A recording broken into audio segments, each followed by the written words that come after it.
Okay, so Joe, first of all, you of all people can certainly relate to this sort of heartthrob big QB status.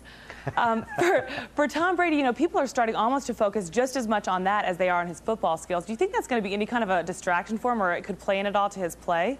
I don't think so. I mean, Tom Brady's been dealing with this superstar hunk image ever since he put on a uniform. You remember, this is his 4th Super Bowl. It's not like it's his first rodeo. And, he's got pictures. David Letterman has a picture of him up. And just let's look at somebody handsome. Let's look at somebody beautiful. I mean, let's face it. He's a great-looking guy.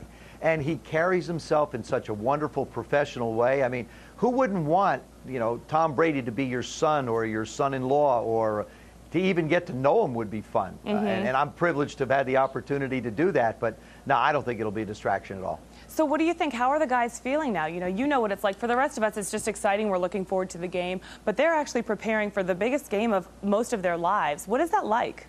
Well, when you finally get towards the end of the week, it finally starts to settle in. Actually, we're going to play a football game. 2 weeks seems like an endless period of time.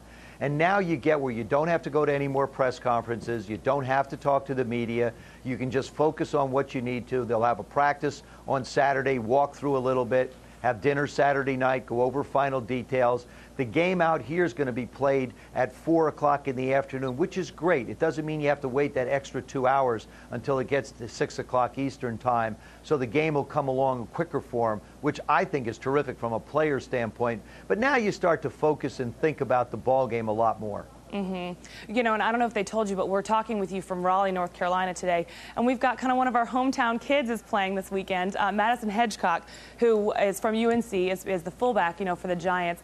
And our viewers would love to know if you just have anything to say about Madison, about how he's done this season, about how you think he'll do on Sunday, how he'll contribute to the game.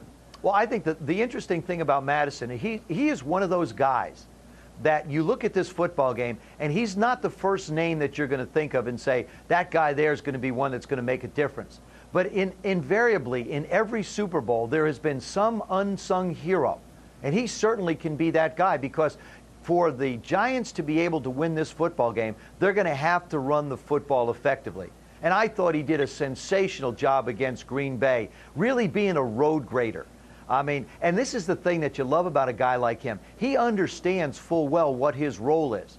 He's not to carry the football. He's not to catch the football. He's there to make it so that other people can do theirs. That kind of unselfishness is hard to find, but when you find somebody like that, you really appreciate it.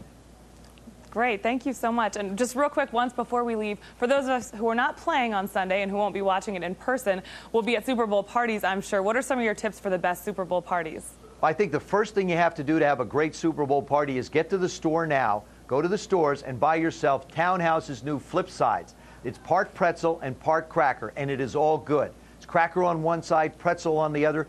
Think of the versatility that you can use. You can put things on it. You can eat it plain. Believe me, your Super Bowl party will be a true success if you let flip sides be on the team. Sounds delish. Joe, thank you so much for talking with us. Thank you, Paige. All right, have a good one. You too.